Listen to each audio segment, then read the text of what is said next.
जहाँ मिलन संपर्क भितर दे आम दुनियार आलोक देखिले, जगत को देखिले, जगत को चिन्हिले, जगत को जानिले, से आम जीवन प्रथम उत्सव बापा माँ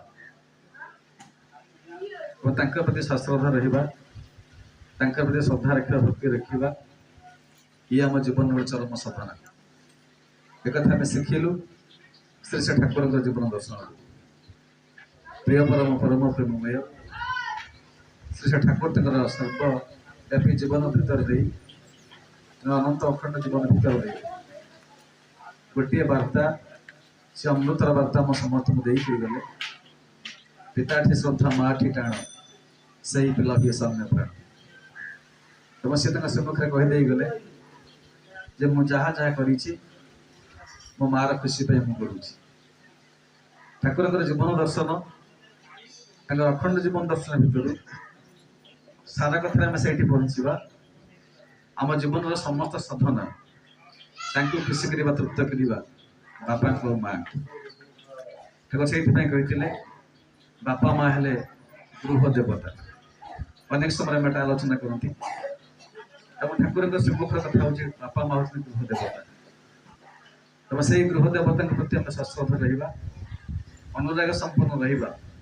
ये साधनार गोटे अंग जदि पुराण दर्शन शास्त्र मानक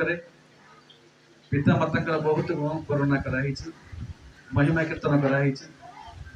पिता को सर्वठू बड़ कराई माँ को धरण ठू बड़ बड़ कराई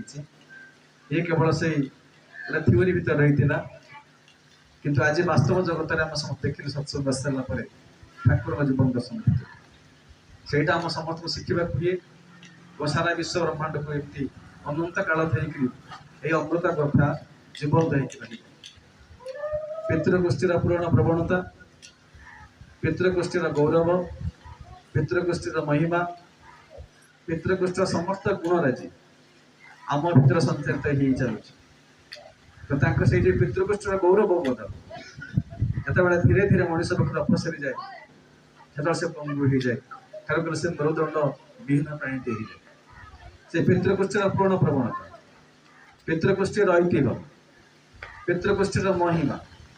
कि आम भर संचारित होगा जीवंत होगा ठाकुर भाषा आम हूँ गोटे मेरुदंड विहीन प्राणी ठाकुर से संक्रांत प्रसंग गोटे सुंदर बाणीटे देखते इष्ट गुरु पुरुषोत्तम